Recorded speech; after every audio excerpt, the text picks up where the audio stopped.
सर्व मंगल मांगल्य शिवे सर्वार्थ साधिके शरण्य त्र्यंबके गौरी नारायणी नमोस्तुते। सर्वप्रथम मां भगवती के चरणों में हमारा शत शत प्रणाम, जिनके आशीर्वाद व अनुकंपा से आज का ये समारोह आयोजित हुआ है।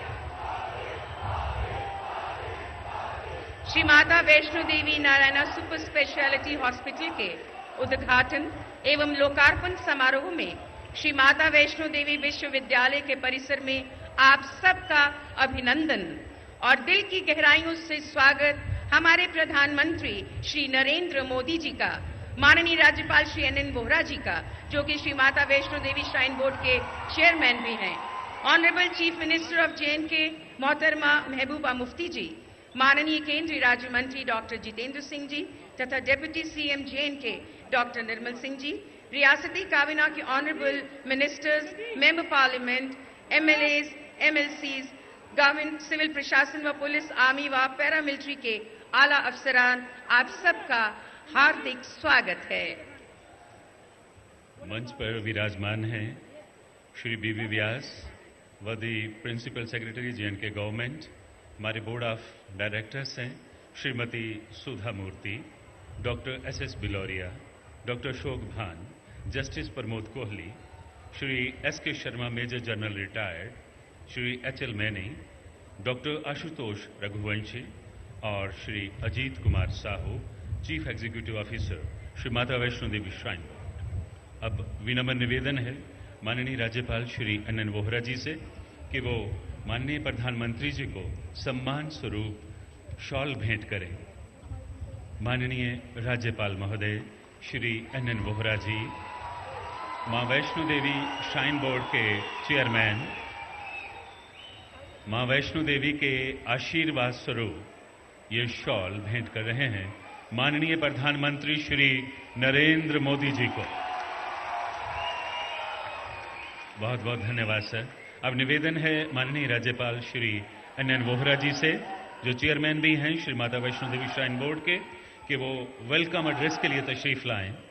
श्री NN वोहरा जी, माननीय राज्यपाल वेलकम एड्रेस के लिए तशरीफ लाएं।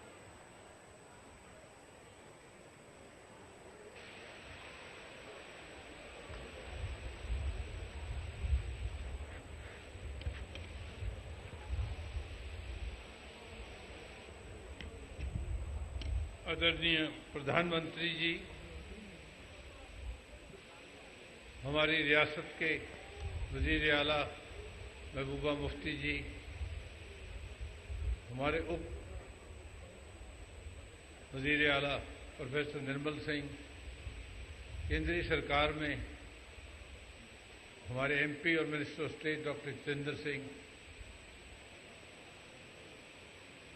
हमारे माता वैष्णो देवी श्राइन बोर्ड के डिस्टिंग्विश्ड बोर्ड मेंबर्स जो आज हमारे साथ यहाँ हाजिर हैं,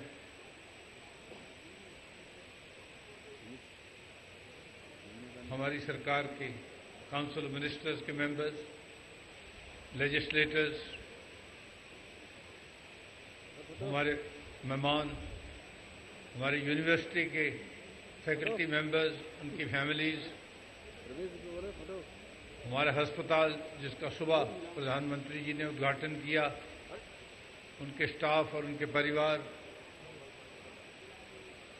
हमारे श्राइन बोर्ड के कर्मचारी और उनके परिवार,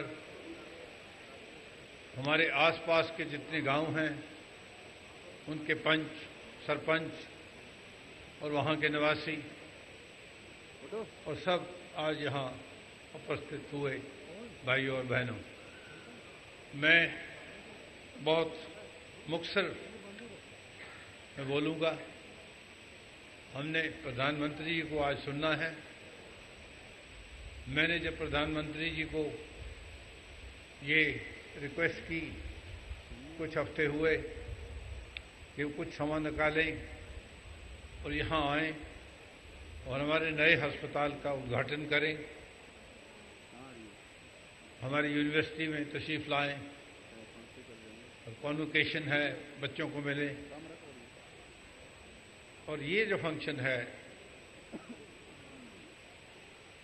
इसका मुद्दा ये था कि सब लोग, आप भाई बहन नहीं जा सके सुबह अस्पताल, अब जाएंगे आने वाले दिनों में। कुछ इंतजामात ऐसे थे कि सब लोग नहीं जा सकते थे, उसको आप देखें और आने वाले दिनों में उसका फायदा उठाएं।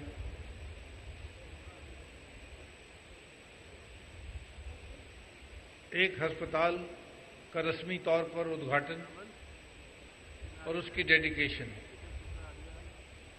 और एक हमने लगभग 15 करोड़ श्राइन बोर्ड का पैसा खर्च करके एक बहुत बढ़िया high standard sports complex Katra शहर में बनाया है। उसका प्रधानमंत्री वक़्त के समय वहाँ नहीं जा पाए, वक़्त की कमी और भी कंसिडरेशंस हैं। उसका भी आज यहीं से, इसी मंच से इलेक्ट्रॉनिकली आज उसका भी रस्मी तौर पर उद्घाटन करेंगे और डेडिकेशन होगी। ये दो बड़े मौके थे जिनके संबंध में हमने प्रधानमंत्री जी को अनुरोध किया और उन्होंने हमारी बात मानी और यहाँ तशरीफ लाए। अब मैं 2 मिनट सिर्फ अस्पताल की बात करूँगा। यूनिवर्सिटी की बात तो होती रहती है आपसे।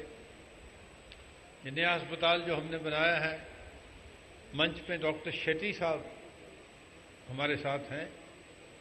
ये नारायण हृदयालय, नारायण हेल्थ के प्रधान हैं, चेयरमैन हैं। नारायण हृदयालय 32 अस्पताल हिंदुस्तान में चलाते हैं, हॉस्पिटल चेन है।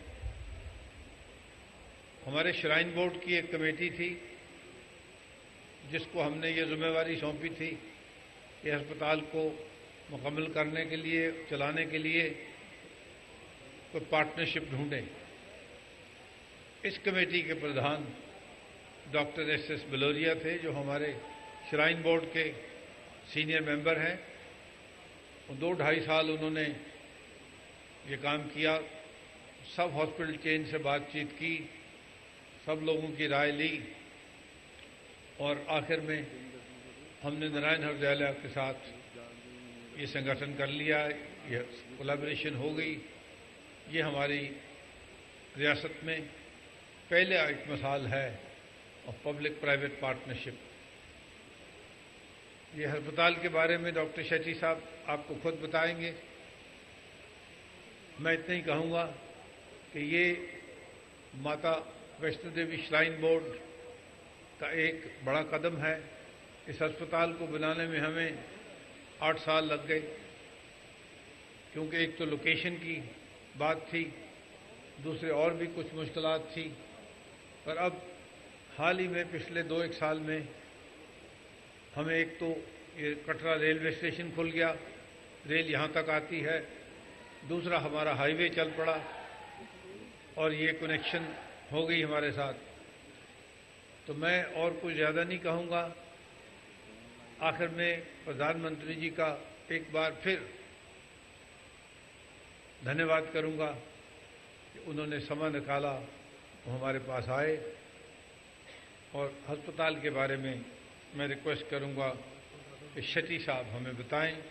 मैं हमारे जितने श्राइन बोर्ड के मेंबर आज यहाँ हाज़िर हैं, एक सिरदन साहब नहीं आ सके, कुछ ऐसे हालात हुए, सबका धन्यवाद करता हूँ। सारे कर्मचारियों का धन्यवाद करता हूँ जिन्होंने मेहनत करके इस अस्पताल प्रोजेक्ट को मुकम्मल किया। Thank you very much. बहुत बहुत शुक्रिया माननीय राज्यपाल Shri N Vohra ji. Doctor Devi Prasad Shetty, chairman Narayana health Narayana institute of cardiac sciences Bangalore, सेवा भाव के संकल्प के साथ मानव की सेवा में तत्पर Shri Mata Vaishno Devi Narayana super speciality hospital के संबंध में आपके सामने अपने विचारों के साथ।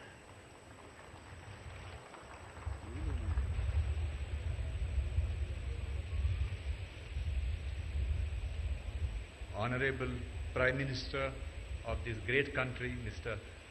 Narendra Modi, the Chief Minister of Jammu and Kashmir, Dr. Jitendra Singh, one of the best endocrinologists of the country, the Deputy Chief Minister, Nirmal Singh, the board members of Shrine and other office bearers.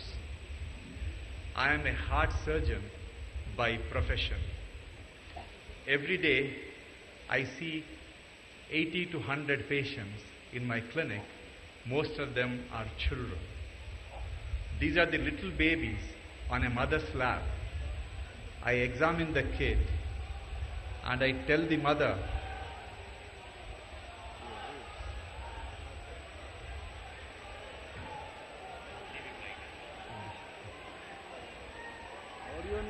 मेरा हिंदी बहुत अच्छा नहीं है, मुझे माफ करना है, मुझे माफ करना है, हिंदी में बोलने में प्रॉब्लम है मुझे. I examine the kid and I tell the mother that your baby has a hole in the heart. He needs an open heart surgery. She has only one question. The question is how much it is going to cost. And when I tell her that it is going to cost 80,000 rupees, which she doesn't have, that is the price tag on the kid's life. This is what I do from morning till evening, putting price tag on human life. 65 years after independence, if doctors like us are pushed to put the price tag on human life, there is something wrong with the way we have built the society. We have to come up with a solution. And the solution is an institution like this which has come up, the 230-bed Mata Vaishno Devi Narayana Hospital, specializing in cardiac surgery, cardiology, cancer, neuroscience, nephrology, orthopedic, gastroenterology, pediatrics, organ transplant, and all the other tertiary healthcare. I want to thank the Governor, the board members of Shrine Board, officers and team of Shrine Board for presenting this amazing hospital. And they have worked like a miracle team. 6 months ago I was here and I could barely reach the hospital through a small village road where children were playing. Today we have one of the best linking road to the main street. It is the greatest pilot for a partnership in healthcare launched anywhere in India. Mata Vaishno Devi NH is definitely one of the most well-built and equipped hospital in our country. And our only job is to offer healthcare at affordable price with the condition that no patient is turned away. We are going to offer the treatment at an amazingly low price. The first 100 heart surgeries will be done at half the published price. We are going to do total knee replacement at 45,000 rupees. We are going to do heart operation for the first 100 operations at 65,000 rupees. Why do we need to reduce the cost of heart operation? We need to reduce it because we need to do 2 million heart operations a year. Today, all the heart hospitals in the country put together perform 1,20,000. And what happens to the rest? They die gradually over a period of time. And these are the young breadwinners of the family. And in the process, we perhaps produce one of the largest number of young widows in the world. This can't go on. Someone has to address it. A brief introduction about our group is that we are one of the largest heart hospital healthcare providers, running close to 6,000 beds, and the about 10% of the heart surgery done in India is done by us. And we also run one of India's largest dialysis centers. The purpose of Shrine Board building the hospital is to create an opportunity for every common man of this country, especially in this area. India is short of 2 million, India is short of 3 million beds. We only have about 16 lakh beds.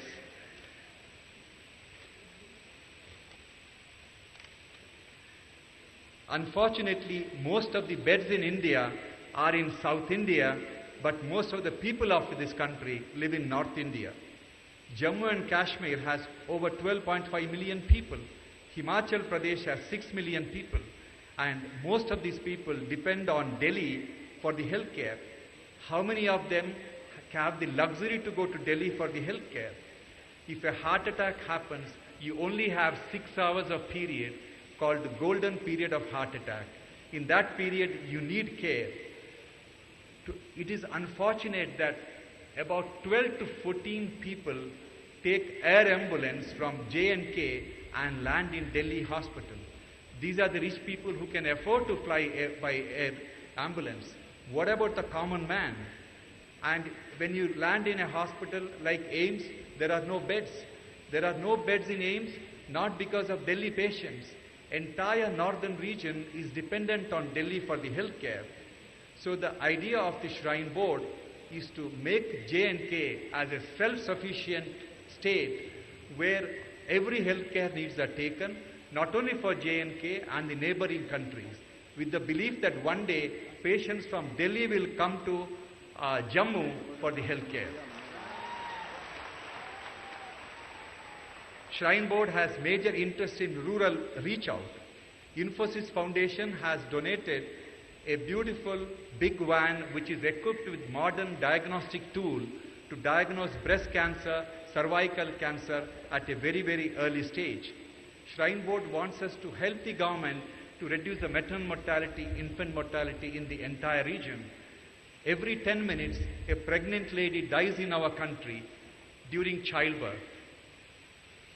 3 million children die soon after the birth. 1.2 million children die before celebrating first birthday. It is unfortunate. This has to be addressed, and it can be addressed by an institution like this working closely with the government. Shrine Board has major interest in medical education. India is short of 2 million doctors, 3 million nurses, and Shrine Board has already got the license to start a large nursing school, and Shrine Board wants to empower women. It is very, very important that we create employment opportunities for women. At one point of time, about 90% of our 13,000 employees were women. Why it is important? Because we have studied, if I have the job of cleaning the floor, if I give the job to a man and give him 8,000 rupees salary, he will spend 4,000 rupees on himself. Only 4,000 rupees goes to the family's welfare. Instead, I give the job to his wife and give her 8,000 rupees. Entire 8,000 rupees goes for the family's welfare. A woman who comes from a low socio-economic background, once she becomes an empowered, employed woman, she will discipline the children. And these are the children who will build a great nation. So if you want a bright future for the country, we have to create employment opportunities for the women, especially rural women of this country. We are working closely with the National Board of Examination.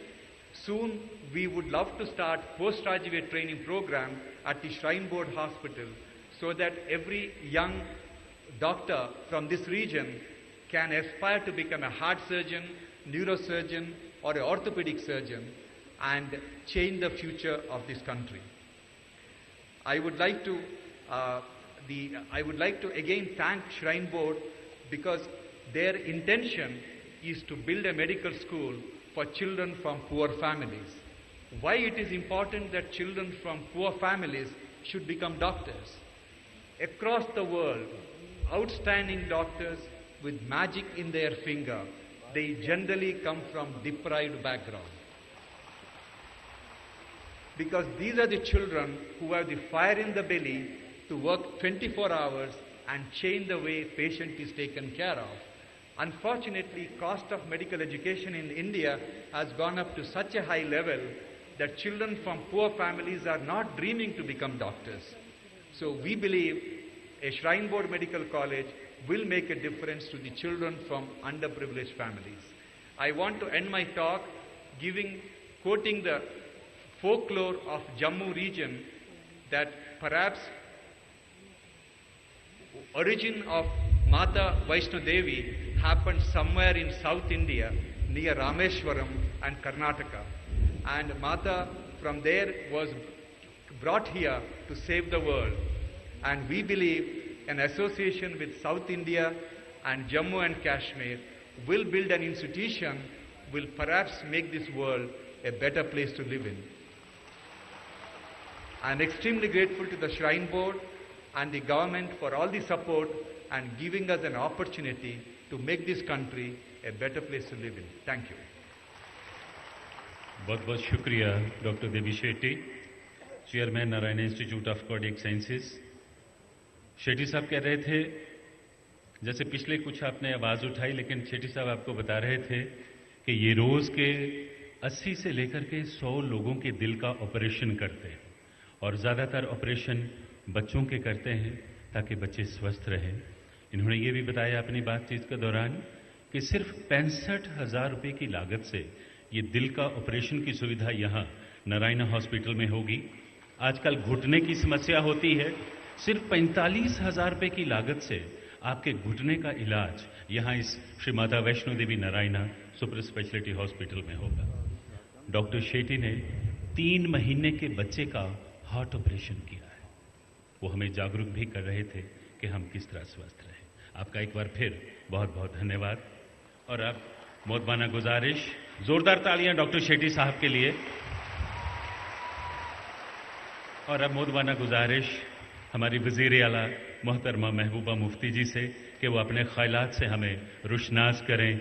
आपकी जोरदार तालियों में मोहतरमा Mehbooba Mufti, chief minister Jammu Kashmir.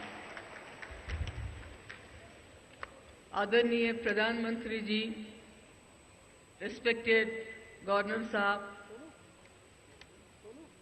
यहाँ के माता वैष्णो देवी के university के वाइस चेयरमैन साहब, जितेंद्र सिंह जी, डिप्टी चीफ मिनिस्टर साहब और श्राइन बोर्ड के मेंबर्स, और खासकर जो हमारे यहाँ नौजवान भाई बहनें बुजुर्ग, सबको मेरा आदाब, मेरा सलाम।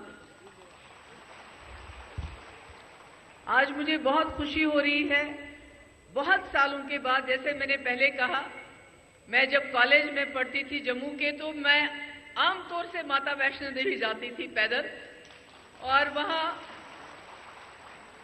जो भी मेरे कॉलेज दिनों की याद है वो सबसे अच्छी वही है कि रात को हम घूमते थे, राजमा चावल खाते थे, फिर नहाने के लिए लाइन लगती थी, फिर दर्शन के लिए लाइन लगती थी, और वहां अर्धकुमारी पे बोलते थे कि जिसने पाप किया होगा वो इसमें से बाहर नहीं निकलेगा।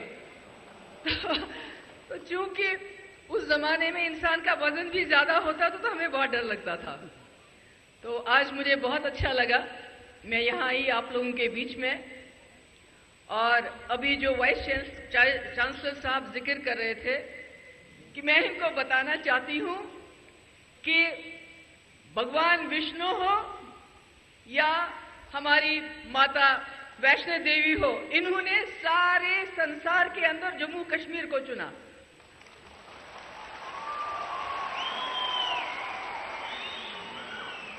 तो ये हमारे लिए इससे बड़ी बात क्या हो सकती है कि हम करोड़ों लोग जो हमारे मुल्क के हैं, उनकी आस्था का स्थान है, यहां है, कश्मीर में है। प्रधानमंत्री साहब, ये जम्मू कश्मीर एक छोटा हिंदुस्तान है अपने आप में मुकम्मल। यहां हिंदू, मुसलमान, सिख, बौद्ध, गर्मी, सर्दी, बर्फ, तूफान, हर किस्म के मौसम, हर किस्म के इंसान रहते हैं और ऐसे रहते हैं।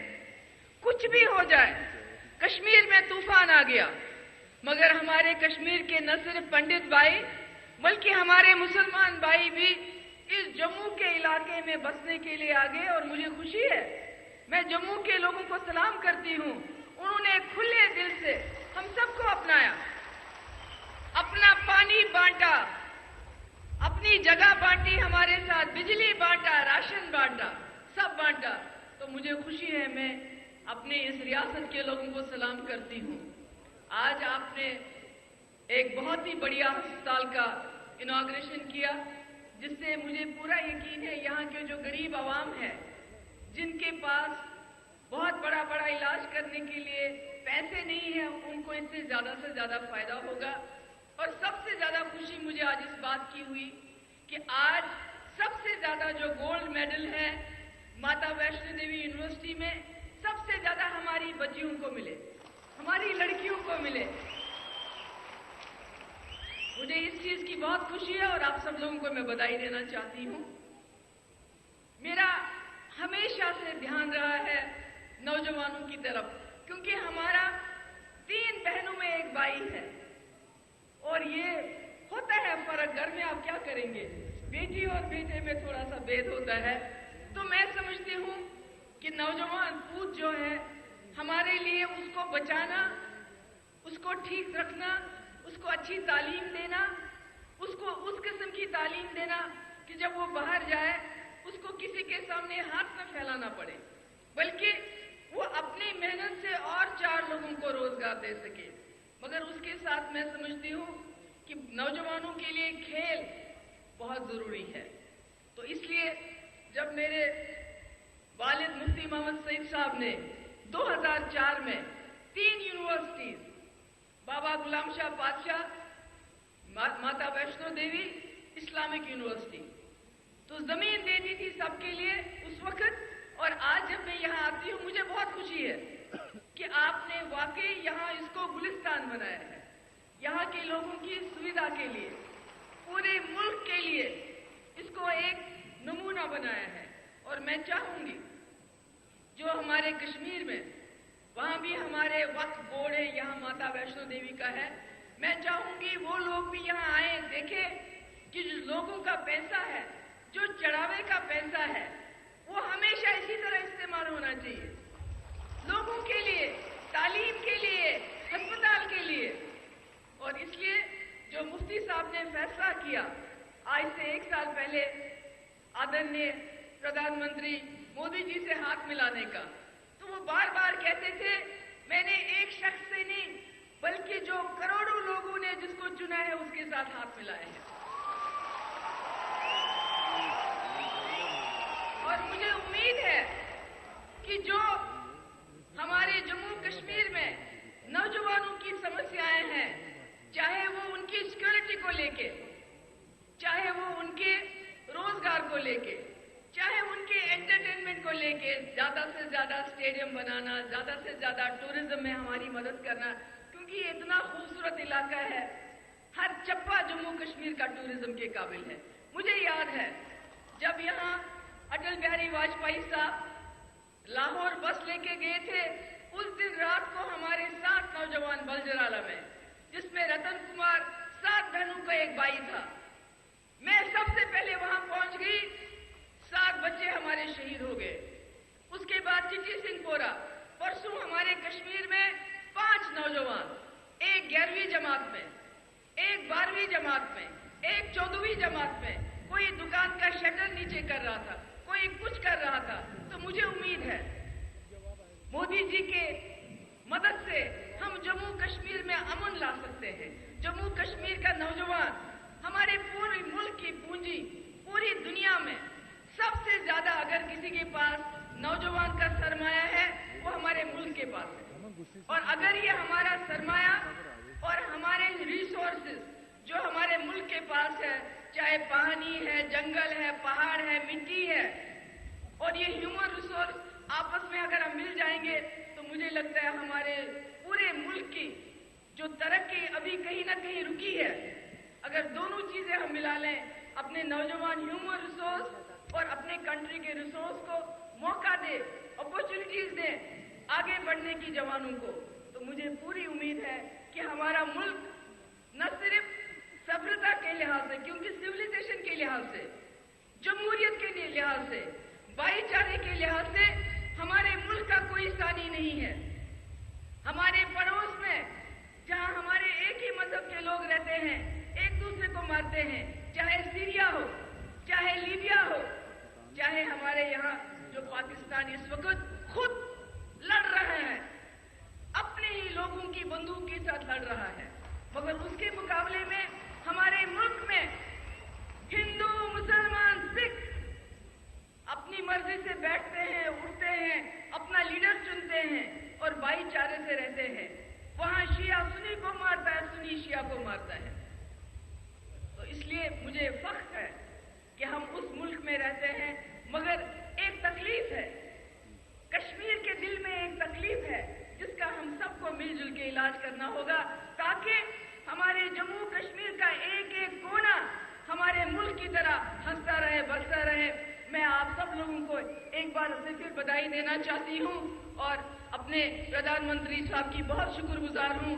आज ये चीफ मिनिस्टर बनने के बाद मेरा पहला मौका है, किसी नई चीज की इनॉग्रेशन में मैं शामिल हुई और इसमें आप मेरे साथ थे। मुझे बहुत खुशी, और वाइस चांसलर साहब जो यहाँ हैं और श्राइन बोर्ड के मेंबर्स, अपने जो गवर्नर साहब, मैं सबको बधाई देना चाहती हूँ कि ये वाकई हमारे लिए एक नमूना बना है, जिसको हम कोशिश करेंगे जगह जगह इसको रिप्लिकेट करने की। बहुत बहुत शुक्रिया। रियासत की वजीर आला मोहतरमा महबूबा मुफ्ती, आपका बहुत बहुत शुक्रिया। और अब हमारा विनम्र निवेदन है हमारे माननीय प्रधानमंत्री श्री नरेंद्र मोदी जी से कि वो बटन दबाकर Shri Mata Vaishno Devi Narayana super speciality hospital का लोकार्पण करें।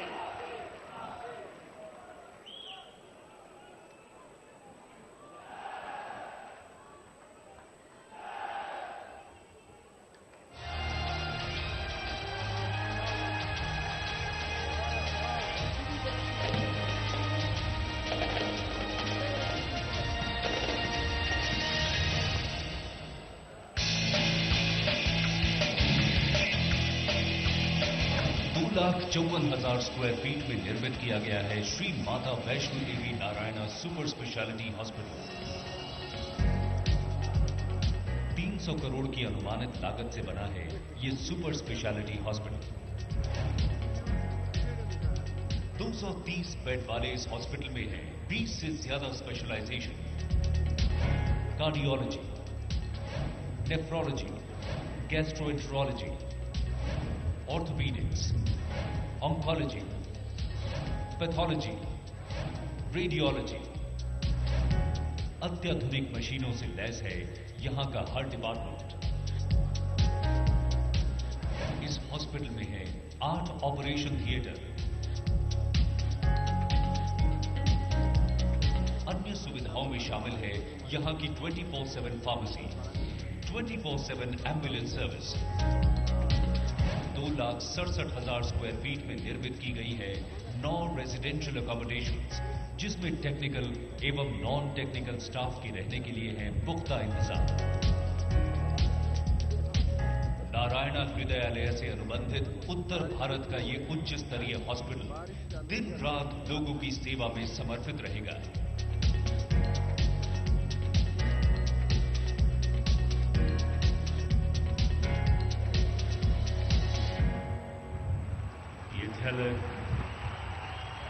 आपने देखी Shri Mata Vaishno Devi Narayana super speciality hospital की, जिसका आज हमारे माननीय प्रधानमंत्री जी ने उद्घाटन किया, अभी इसको लोकार्पित किया।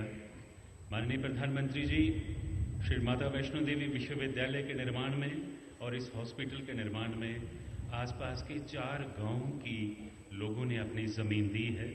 ये गांव हैं शूल, ककड़ियाल, कोटला और सीरा।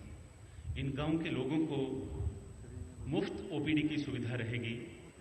इस गांव के लोगों के लिए, ये जो गांव के लोग हैं तकरीबन 3,000 के करीब, इनको कैशलेस हेल्थ इंश्योरेंस की सुविधा रहेगी। और इनमें से कुछ लोगों को अभी आप खुद इनको कार्ड वितरित करेंगे, तो मैं बारी बारी से मंच पे आमंत्रित करूंगा। राजकुमार सन ऑफ देवीचंद, गांव ककड़ियाल, ये माननीय प्रधानमंत्री जी से फ्री ओपीडी कार्ड और कैशलेस हेल्थ इंश्योरेंस के कार्ड प्राप्त करेंगे। गांव ककड़ियाल के Rajkumar son of Devichand. Charandas son of Srinivas, गांव कोटला, कोटला गांव के चरणदास।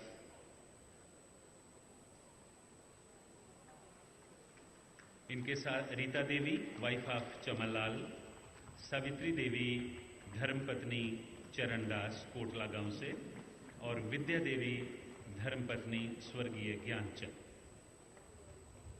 तो माननीय प्रधानमंत्री जी ने ये कार्ड वितरित किए।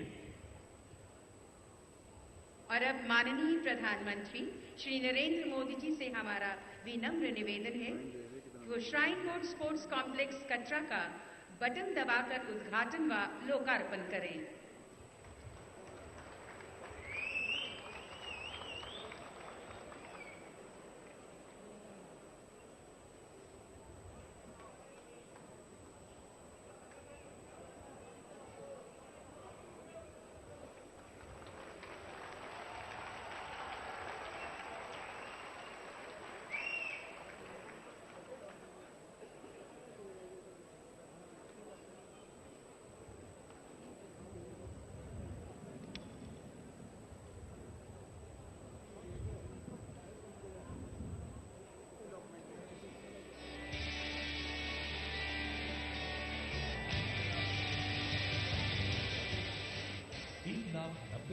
वर्ग फुट में फैला है shrine board sports complex.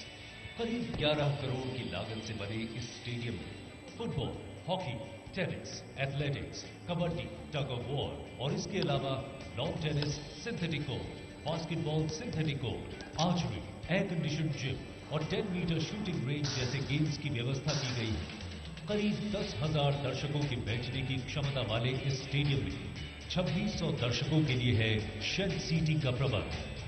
Shrine board sports complex का निर्माण कर खिलाड़ी युवकों और युवतियों की जिंदगी के सपनों को उड़ान देने की कोशिश की है श्री माता वैष्णो देवी श्राइन बोर्ड ने।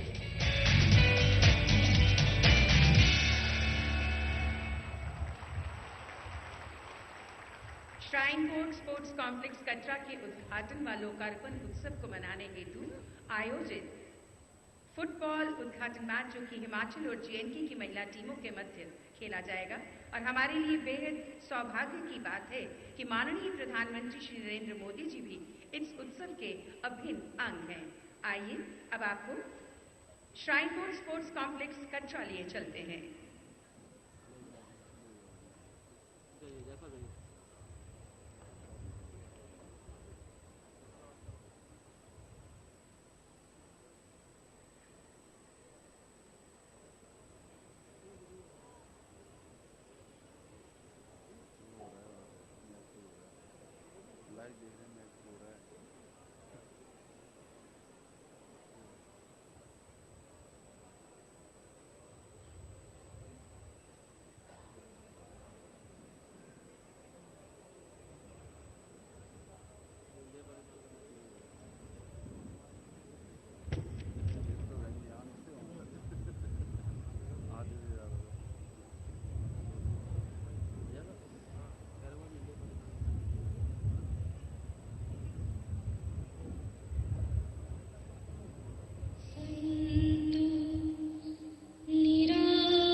Complex, shrine board sports complex Katra से अब हम वापस अपने पंडाल की ओर रुख करते हैं और अब हमारा विनम्र निवेदन है, अनुरोध है माननीय प्रधानमंत्री श्री नरेंद्र मोदी जी से कि वे अपने अनमोल विचारों से हमें कृतार्थ करें।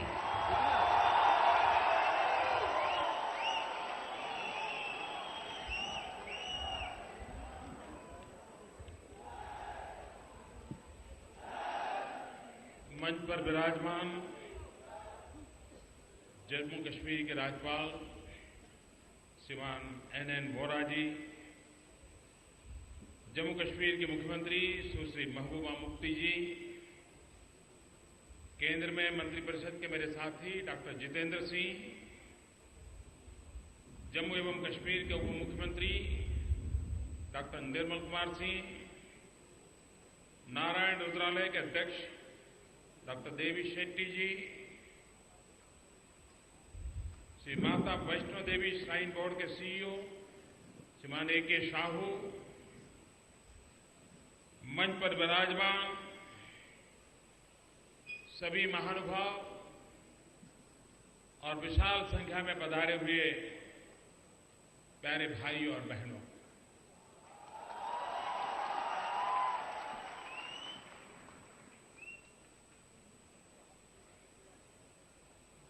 मौसम बहुत अच्छा है।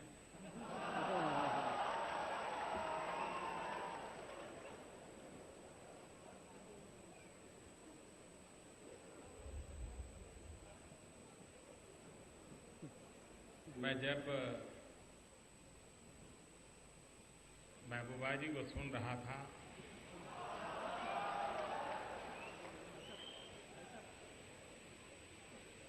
उन्होंने जिस उमंग और उत्साह के साथ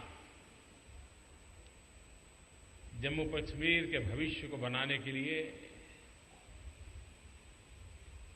सपने देखे हैं, संकल्प किया है,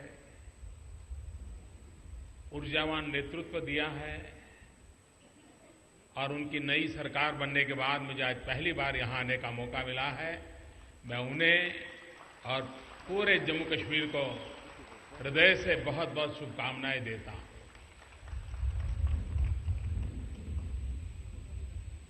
वैसे आज का यह अवसर जम्मू कश्मीर के जीवन में एक नया उमंग भरने वाला अवसर है, लेकिन ऐसे उमंग भरे अवसर पर मुफ्ती साहब की गैरहाजिरी हम महसूस करते हैं। बहुत लंबा उनका कार्यकाल रहा सार्वजनिक जीवन में और जब भी मेरा उनसे मिलना हुआ एक बात उनके दिमाग में रहती थी,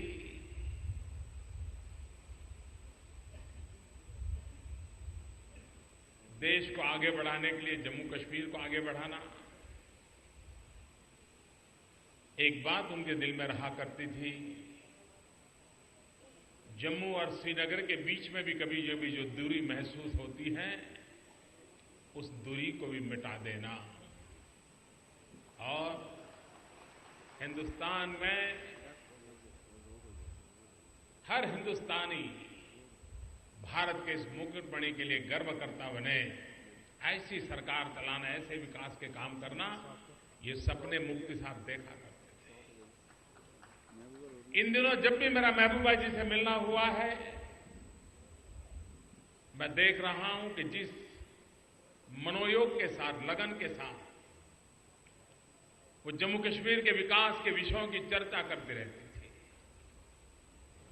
यहां भी बैठी मौसम की बात नहीं कर रही है, टूरिज्म का क्या होगा, वो रोड का क्या होगा, वहां ब्रिज बनाना है उसका क्या होगा। जब ये भाव बनता है, विकास के प्रति जब ये समर्पण का भाव बन जाता है, तो विकास होना सुनिश्चित हो जाता है। और इसलिए मैं महबूबा जी को बहुत बधाई देता हूं। आज मुझे मां वैष्णो देवी के चरणों में आकर के 3 अवसर प्राप्त हुए, 3 कार्यक्रम करने का मौका मिला। आज प्रात सुबह यूनिवर्सिटी में कॉन्वोकेशन के लिए मुझे नौजवानों के साथ मिलने का अवसर मिला। हिंदुस्तान में बहुत कम लोगों को पता होगा कि जम्मू कश्मीर करीब करीब देश के सभी राज्यों के विद्यार्थियों को यहां अपने साथ रख करके उनकी शिक्षा दीक्षा का काम कर रहा है।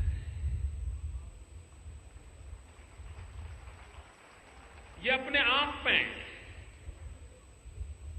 जम्मू कश्मीर की एक वो पहचान है जो देश को ताकत देती है, देश का गौरव बढ़ाती है।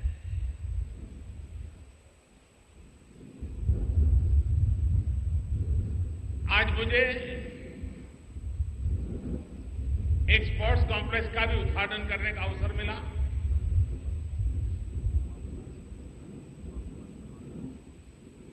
अगर खेल नहीं है तो जीवन में खिलना भी बड़ा असंभव हो जाता है। जो खेलता है वही खिलता है।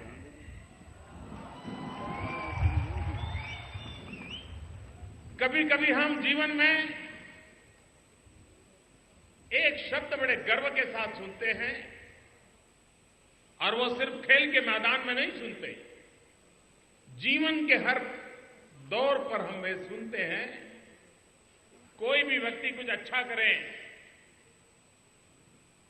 कुछ अलग तरीके से करें, तो हम तुरंत कहते हैं नहीं भाई उसमें तो बड़ा स्पोर्ट्समैन स्पिरिट है। दो भाई के बीच में भी कोई बात हो जाए और एक भाई कोई उदारता से व्यवहार करे तो नहीं भाई वो छोटा भाई है ना, वो तो बड़ा स्पोर्ट्समैन स्पिरिट वाला है। ये स्पोर्ट्समैन स्पिरिट शब्द खेल के मैदान में खिलाड़ियों ने जो साधना की है ना, उसका परिणाम है कि ताकतवर बना हुआ है। अगर स्पोर्ट्स है तो स्पोर्ट्समैन स्पिरिट है, और अगर स्पोर्ट्समैन स्पिरिट होता है तो अपनेपन का भाव, किसी के लिए कुछ छोड़ने का इरादा, किसी को साथ लेकर चलने का इरादा, कंधे से कंधा मिलाकर के विजय प्राप्त करने का हौसला, कदम से कदम मिलाकर के चलने के इरादे, इस स्पोर्ट्समैन स्पिरिट के साथ अपने आप उजागर हो रहे हैं। मां वैष्णो देवी के श्राइन बोर्ड के द्वारा ये जो स्पोर्ट्स कॉम्प्लेक्स बना है, वो सिर्फ स्पोर्ट्स को ही बढ़ावा देगा ऐसा नहीं, वो स्पोर्ट्समैन स्पिरिट को बढ़ावा देगा जो जीवन के अंदर एक लुब्रिकेशन का काम करता है, जीवन को एक ताकत देने का काम करता है।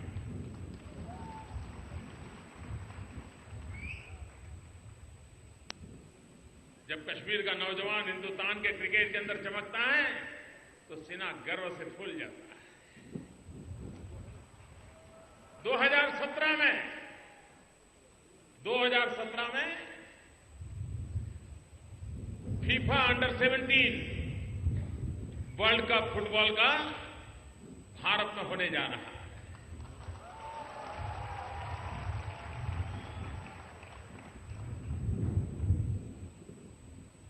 ये FIFA under 17 world cup Bharat के नौजवानों में आने वाले दिनों में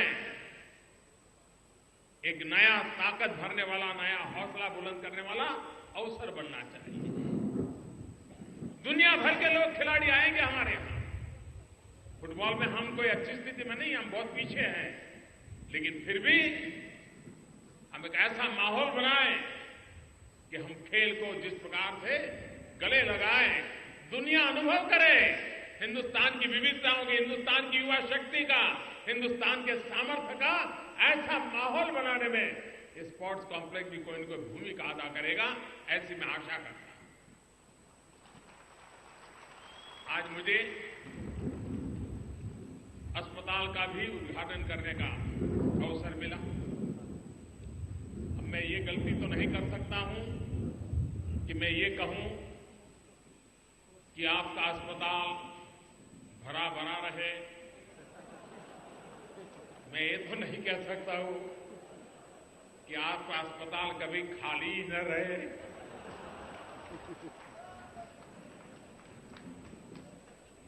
ये ऐसी जगह का उद्घाटन है, हम ऐसा चाहेंगे कि कभी किसी को अस्पताल में आना न पड़े।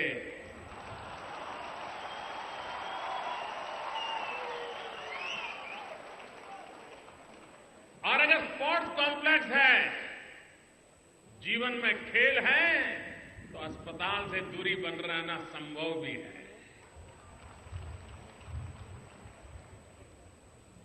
प्रिवेंटिव हेल्थ केयर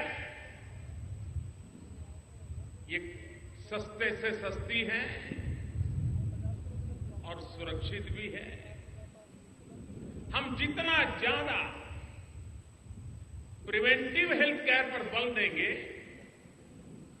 उतना अस्पताल से दूरी का निश्चित बन जाएगा। और हम चाहेंगे कि देश के कम से कम लोगों को अस्पताल जाना पड़े, मजबूरन जाना पड़े।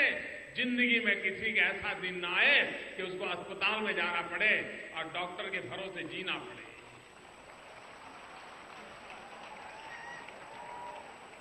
लेकिन इसके लिए प्रिवेंटिव हेल्थ केयर, हमारी लाइफस्टाइल ऐसी बदल रही है कि आप बीमार नहीं हो, ये समाचार लोगों को बड़ा आश्चर्य लगता है। अच्छा, इतने साल हुए अभी बीमार नहीं है।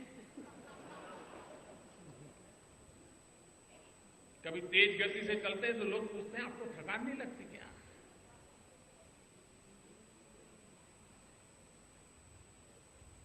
मैं समझता हूं कि स्वच्छता एक ऐसा काम है जो हमें बीमारी से बचाता है।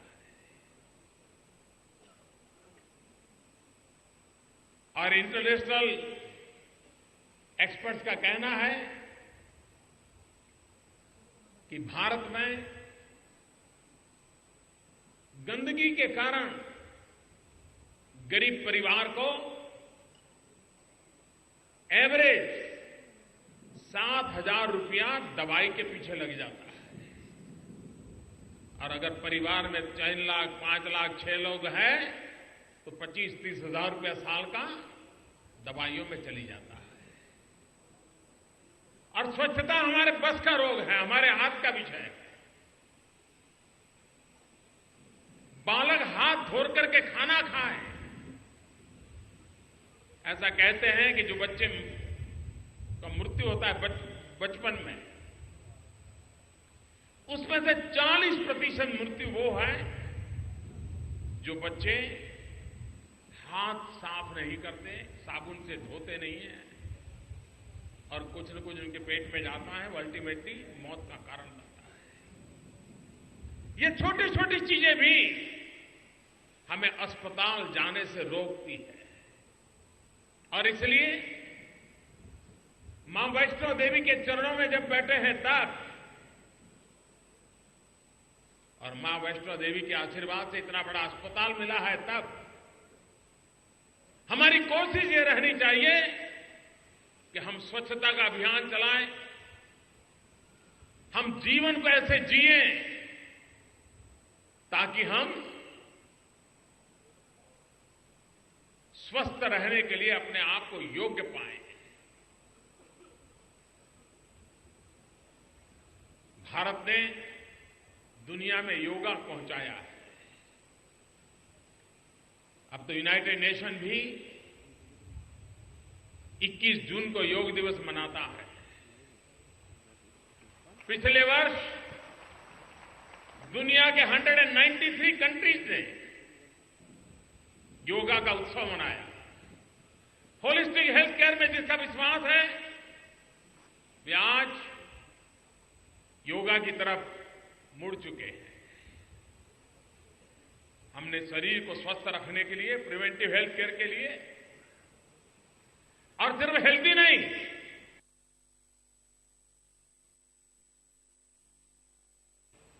योगा का अपना योगदान है और हम उन चीजों पर बल देंगे तो स्वास्थ्य की गारंटी निश्चित हो जाती है। ये अस्पताल, मैं खास करके श्राइन बोर्ड को इस बात के लिए बधाई देना चाहता हूं कि आज उन्होंने मेरे हाथ से उन 5 व्यक्तियों को हेल्थ कार्ड दिया जिन गांवों ने ये जमीन दी है और जिसके कारण ये अस्पताल बना है। उन गांवों को, लोगों के लिए फ्री हेल्थ की व्यवस्था की गई है।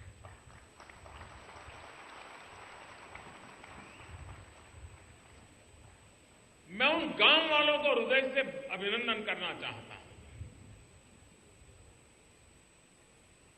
उन्होंने कुछ दिया। जमीन देना बहुत सरल बात नहीं होती है, लेकिन उन गांव वालों ने जमीन दी।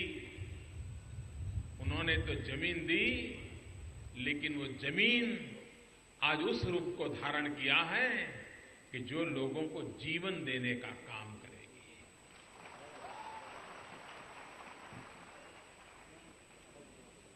उनको कितना जीवन में संतोष होगा कि एक जमाना था जिस जमीन के हम मालिक थे, मां वैष्णो देवी के चरणों में वो जमीन हमने दे दी।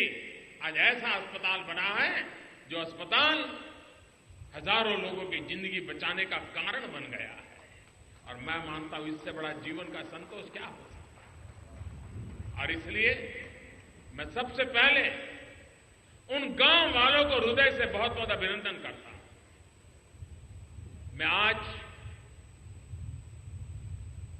माता वैष्णो देवी श्राइन बोर्ड को भी, जब जगमोहन जी यहां गवर्नर हुआ करते थे, तब से लेकर के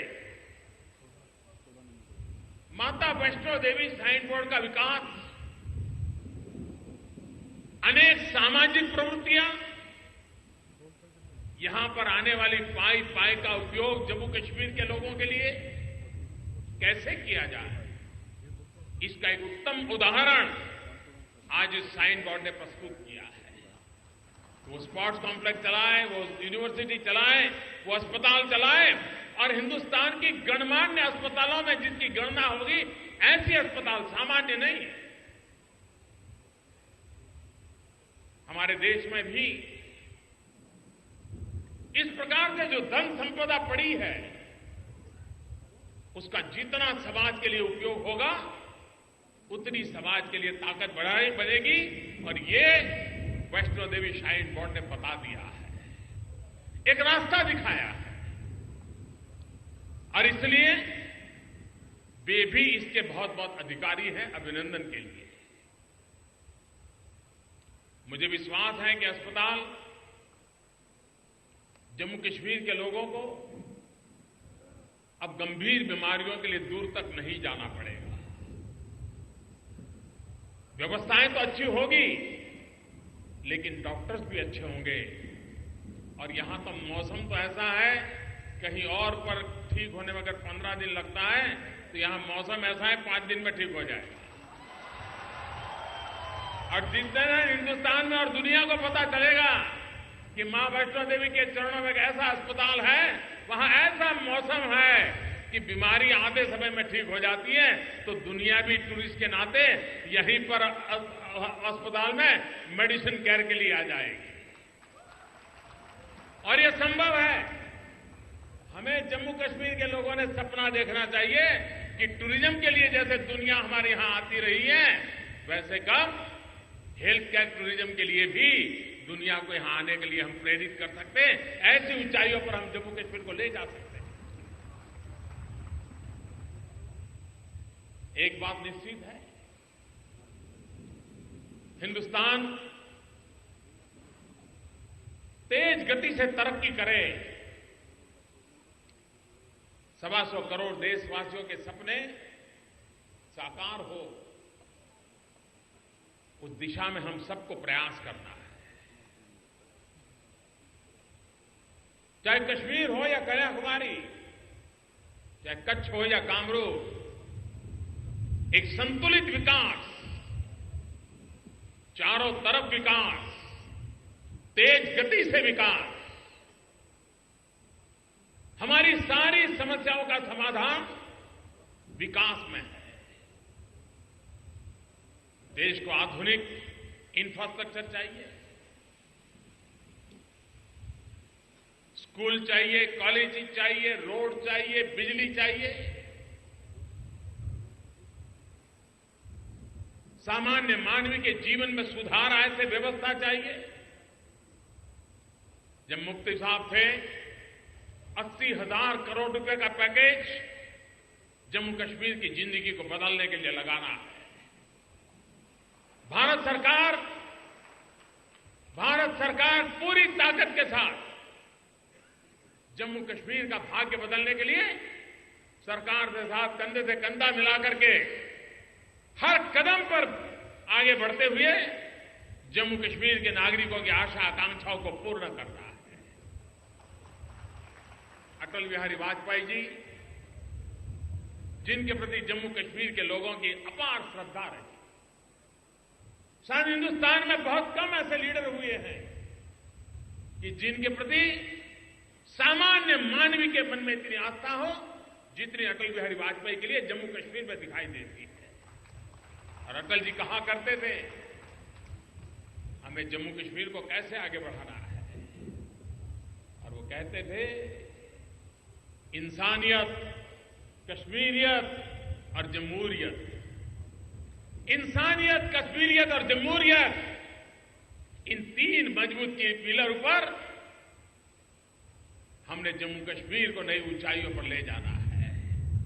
और हमने उन्हीं सपनों को, वाजपेयी जी के जो सपने हैं, इंसानियत, कश्मीरियत और जमहूरियत, उसके अंदर सबका साथ, सबका विकास का रंग भर दिया है। हर किसी का भला हो, हर किसी को साथ लेकर के चले, उन सपनों को पूरा करना है। और मुझे विश्वास है टूरिज्म की दिशा में भी जम्मू कश्मीर देश की बहुत बड़ी सेवा कर सकता है। और जम्मू कश्मीर में जब टूरिस्ट दुनिया का कोई आता है तो सिर्फ जम्मू कश्मीर का आर्थिक भला होता है ऐसा नहीं, पूरे हिंदुस्तान का आर्थिक भला होता है। जम्मू कश्मीर पर टूरिज्म को बल देने के लिए अनेक ऐसे क्षेत्र हैं कि जहां हम नए कदम रख सकते हैं। और उसको आधुनिक टूरिज्म कैसे बनाएं, एडवेंचर करना लोग चाहते हैं, उनके लिए टूरिज्म कैसे बनाएं, जो लोग स्पिरिचुअल एक्टिविटी में अपना गुजारा करना चाहते हैं उनके लिए टूरिज्म कैसे बनाएं। अनेक ऐसे क्षेत्र हैं कि जहां जम्मू कश्मीर के टूरिज्म को हम बल दे सकते हैं। और जम्मू कश्मीर सरकार और भारत सरकार दोनों प्रतिबद्ध हैं कि जम्मू कश्मीर में टूरिज्म के लिए आवश्यक आधुनिक इंफ्रास्ट्रक्चर तैयार हो, टूरिज्म के लिए आवश्यक सुविधाएं सामान्य मानव के लिए तैयार हो। रेल का काम बड़ी तेज गति से चल रहा है, उसका बहुत सुखद परिणाम आने वाले दिनों में मिलने वाला है। रोड, जम्मू से श्रीनगर जाने का समय आधा कर देने के इरादे से नए रोड बनाने की दिशा में काम चल रहा है। जितना इंफ्रास्ट्रक्चर तेजी से बढ़ेगा, लेह लद्दाख तक हम जुड़ जाएंगे, तो मैं मानता हूं कि आने वाले यात्रियों को इस तरफ आने का मन स्वाभाविक कर जाएगा। और इसलिए विकास की नई ऊंचाइयों को पार करने के इरादे से इंफ्रास्ट्रक्चर पर बल देते हुए दोनों सरकारें कंधे से कंधा मिलाकर के काम कर रही हैं। मेरी महबूबा जी को अनेक अनेक शुभकामनाएं हैं। मैं गवर्नर साहब का भी अभिनंदन करता हूं कि श्राइन बोर्ड के द्वारा इतने इनिशिएटिव लिए हैं जो सामान्य जम्मू कश्मीर के नागरिक भला करने में काम आएंगे। आप सबको भी मेरी बहुत बहुत शुभकामनाएं। धन्यवाद।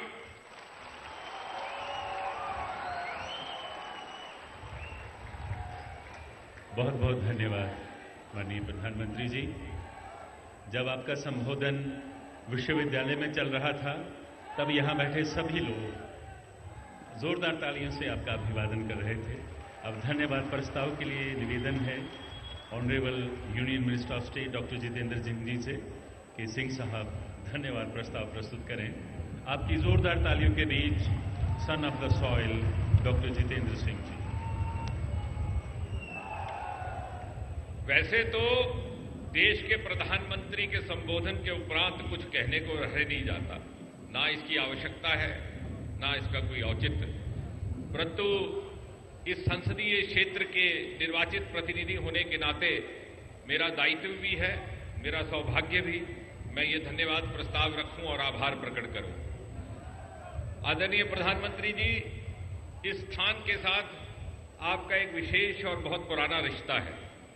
प्रधानमंत्री बनने से पूर्व यहीं से मां वैष्णो देवी का आशीर्वाद प्राप्त करके चुनावी अभियान का प्रारंभ किया था और प्रधानमंत्री बनने के उपरांत 2 मास के भीतर ही वैष्णो देवी कटरा रेल स्टेशन का उद्घाटन एवं लोकार्पण आपके कर कमलों से हुआ।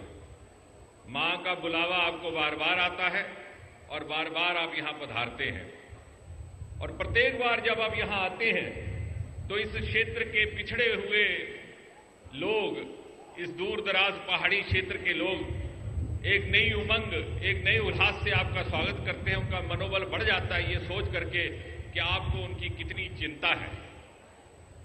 अभी महबूबा जी ने खूब कहा कि जम्मू कश्मीर एक गुलदस्ता है और मैं उस बात से एक बात ये जोड़ दूं कि इस गुलदस्ते को यदि एक डोर में बांधने का काम कोई सूत्र करता है तो उस सूत्र का नाम है प्रधानमंत्री नरेंद्र मोदी जी का नाम। चाहे कश्मीर की सुहानी घाटी हो, चाहे जम्मू की तपतपाती कंढी और चाहे लद्दाख का कोल्ड डेजर्ट, किसी भी क्षेत्र में चले जाइए इस प्रदेश के, एक स्वर में यदि एक सुर आपको सुनने को मिलेगा तो वो होगा मोदी मोदी मोदी मोदी। धन्यवाद प्रस्ताव में ज्यादा भाषण नहीं दिया जा रहा, इसलिए ज्यादा कुछ ना कहते हुए एक बार पुनः आभार प्रकट करते हुए मैं ये कामना करता हूं कि आदरणीय प्रधानमंत्री श्री नरेंद्र मोदी जी के नेतृत्व में जिस प्रकार समूचा देश एक तीव्र गति की विकास यात्रा पर निकल चला है, उसका पूरा लाभ प्रदेश जम्मू कश्मीर को भी प्राप्त हो और इस दूर दराज क्षेत्र के लोगों को भी नसीब हो। धन्यवाद, धन्यवाद, धन्यवाद। बहुत बहुत शुक्रिया doctor Jitendra Singh, minister of state. या देवी सर्वभूतेषु शक्ति रूपेण भवानी रूपेण लक्ष्मी रूपेण सरस्वती रूपेण बुद्धि रूपेण संस्थिता नमस्तस्यै नमस्तस्यै नमस्तस्यै नमो नमः। जय माता दी।